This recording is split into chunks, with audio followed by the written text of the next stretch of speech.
Tourists love to have afternoon tea when they come to visit the UK. It's considered one of those quintessentially British experiences. Certainly when my American friends come to visit me here in Gloucestershire, we love to take them to have afternoon tea in the Cotswolds. And that's why I decided I would make this video to share with you, after our years of having lots of afternoon teas, what our 3 favorite places in the Cotswolds are to enjoy an afternoon tea. First up is Ellenborough Park.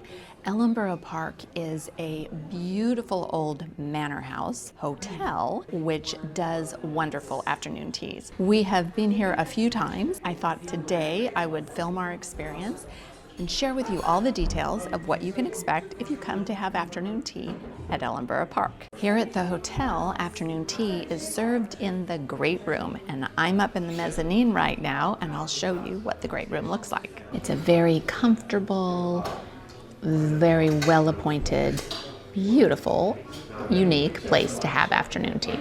When I saw that the snug is at the top of these stairs, I needed to see that as well.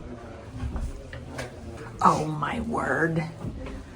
This is so fun. This would be the greatest little place to have tea. Oh, and it's got a beautiful view out the window. You can see all the way to the Cheltenham racecourse. That's the racecourse right there. This little side room on the ground floor also looks like a dreamy place for tea for 2. Of course, the afternoon tea starts with tea, so we selected our teas from this menu. I love that you can see and read the description of the tea selections, which are loose leaf teas in the proper British tea tradition, which is why when the tea comes out in these teapots to steep, we each have a wee sieve to place on the top of our teacups to strain out the tea leaves. This is the exciting part. Our tea is arriving. We thoroughly enjoyed our afternoon tea experience here. I'll now give you a quick review of the delicious food that was part of it, starting with a savory tray of sausage rolls, goat cheese and caramelized red onion tarts, and Welsh rarebit. Now for the towers of treats. The ground floor holds finger sandwiches featuring egg and cress, cucumber, ham or salmon. Then for the cream tea course, we were given plain and fruit scones with delightful clotted cream and jam. Finally, let's hear the dessert lineup on top. So this is strawberry almond tart. Yes. And this is what kind of macaron? Passion fruit and white chocolate. Passion fruit and white chocolate. And this is Carrot cake. carrot cake, and that's a Lemon meringue eclair. lemon meringue eclair. Oh my goodness. This was my friend Meredith's first time having afternoon tea in Britain, so I did a separate video detailing her reaction to the experience, including her review of the gluten-free afternoon tea offerings that were created for her. I'll link to that video in the description. We have taken American friends to afternoon tea here at Ellenborough Park several times and have loved it every time. One thing that makes it unique is the setting. The historic manor house is quite expansive and gives a sophisticated vintage charm to a visit here. If it's a nice day, it's a pleasure to wander around the estate a bit after you've eaten half your body weight in a scrumptious tea. We highly recommend Ellenborough Park as an afternoon tea destination when you come to the Cotswolds. It's located on the outskirts of Cheltenham, the town where we live, which is technically on the edge of the Cotswolds area of outstanding natural beauty. We are at Buckland Manor today, which is one of my favorite places for afternoon tea in the Cotswolds. Buckland Manor is a beautifully preserved 13th century country house that blends medieval origins with later Tudor and Georgian touches. It sits in a scenic but less touristy part of the Cotswolds, surrounded by classic rolling countryside. Today, the manor is a luxury hotel, known for refined English charm, stone architecture, manicured gardens, and a quiet, old-world atmosphere. Sounds like a perfect place for afternoon tea, right? As an added bonus, adjacent to the manor is the parish church of St. Michael, which has roots going back over 1,000 years. Originally, a Saxon church stood here, which was rebuilt in stone in the 12th and 13th centuries, with later medieval additions like the chancel and transepts.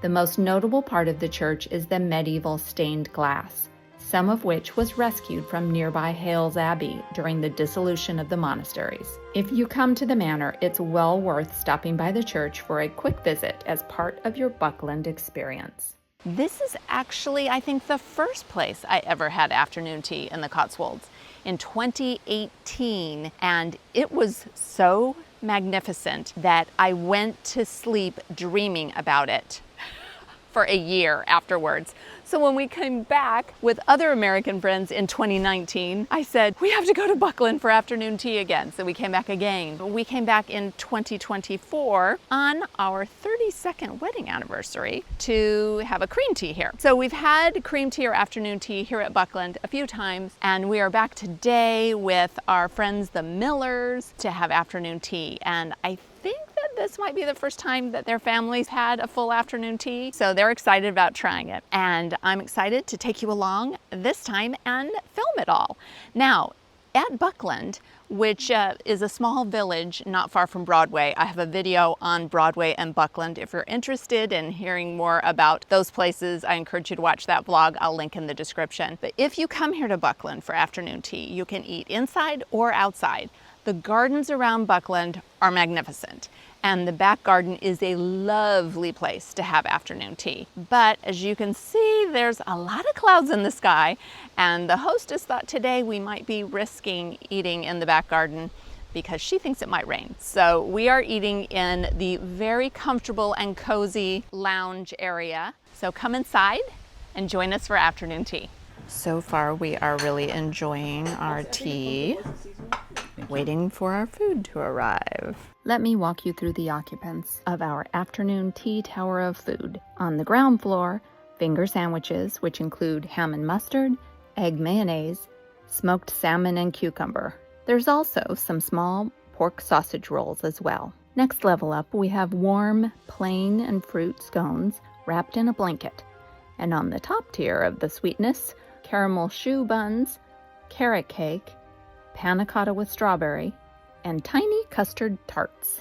The scones are nice and light and fluffy and warm. The clotted cream was delicious, and Buckland gets bonus points for the fact they gave us plenty, because sometimes afternoon tea is a bit skimpy on that. And so this course is fantastic. We polished off most of the finger sandwiches. The egg and cress and the ham and mustard were fantastic. I think this is really funny that it looks like there's Parmesan cheese on the carrot cake. I think this was an excellent afternoon tea. The finger sandwiches were great, fresh and tasty. The sausage roll was unexpected because when I've had afternoon tea here in the past, they did not have that savory in there. So it was nice to have something a little more savory in with the afternoon tea. And then the scones, like I said, warm and delicious. Clotted cream was super creamy and delicious, as clotted cream should be. And the desserts, well, what I've had was good, but to be honest, I couldn't eat all those desserts. I was very grateful that Buckland Manor served up another fabulous afternoon tea for my American friends who were visiting. They thoroughly loved the food and the experience. So we all give Buckland Manor a strong recommendation for a great place to have afternoon tea. We are here today in Broadway. Broadway is one of our favorite Cotswold villages. It's actually the first village that I remember visiting with Ian back in the 90s when we were touring the Cotswolds together. Even though we have been here together countless times, we have never been to the Lygon Arms, this hotel right here, right on the middle of High Street. I've seen this hotel countless times, and every time we come here with friends, Ian always tells them the same fun fact. His family has a special connection to the Lygon Arms because his mother and father were married in England and stayed here on their honeymoon. Because, of course, the Lygon Arms is an iconic luxury hotel. It is a very hot day today, but we have some nice magenta petunias, I think they are, in the window boxes. And then I was admiring this gorgeous pear tree. It's huge, climbing up at the front of the hotel and full of pears at the moment. Speaking of weddings, the Lygon Arms is now a posh place to have a wedding or a wedding party. And just to come full circle, we aren't celebrating our honeymoon here, but Ian and I are celebrating our 33rd wedding anniversary here by having afternoon tea today. Because of course it's Wimbledon time, this beautiful flower arrangement has a tennis ball in it.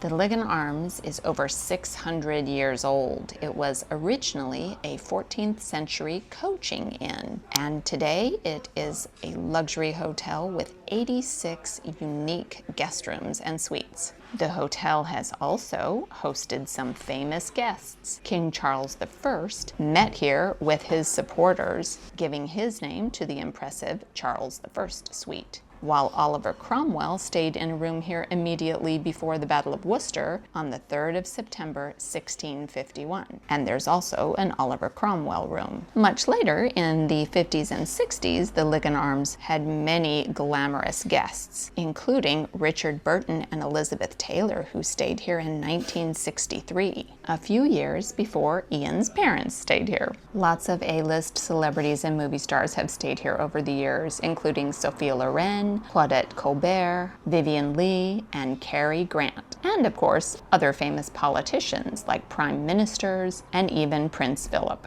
And in more recent times, Pierce Brosnan and William Shatner have also been guests of the hotel.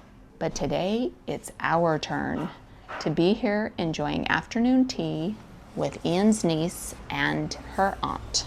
We have the little strainers for our loose leaf tea and the little holders to hold them in. Very proper. Here are the finger sandwiches and sausage roll. And there's the scones. They have not brought us the clotted cream and jam yet.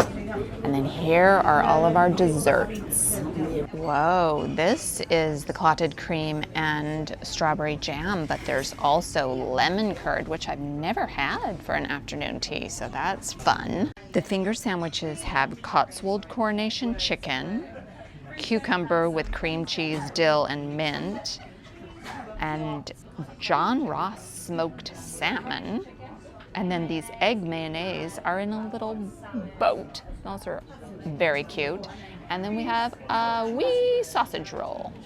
The desserts include a caramelized apple slice, a raspberry cream opera, which I didn't know what an opera was until I had afternoon tea, a chocolate orange velvet quenelle, I don't know how to pronounce that, and then this cute little thing with a hat, this cream puff with a hat, is a rhubarb and custard choux.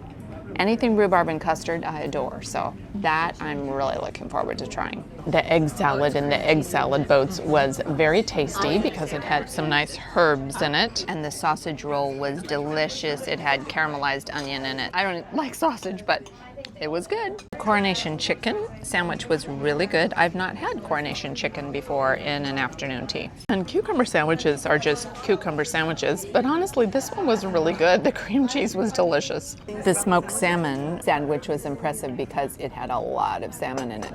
I'm going to try my fruit scone with half having the clotted cream and jam, and then half clotted cream and lemon curd. The raspberry cream opera was good. It was very light and fluffy, but maybe just a little bit too sweet.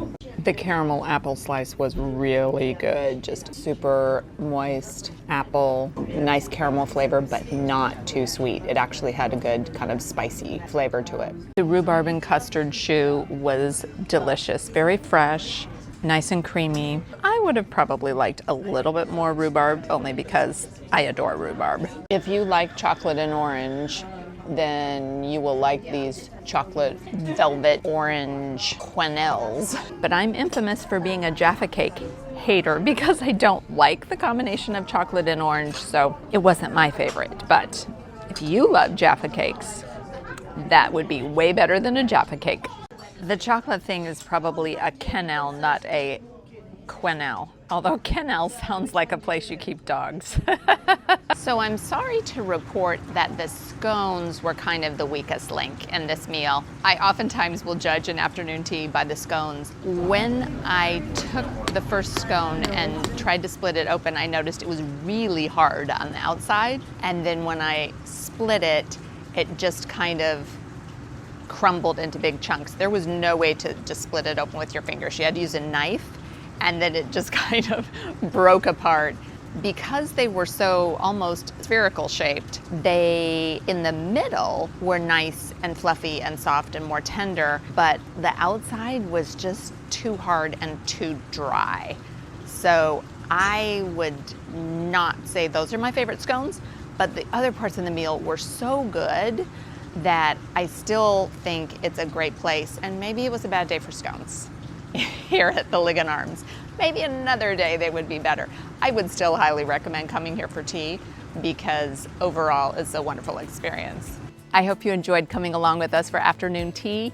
And if you try out any of these places, please let me know in the comments.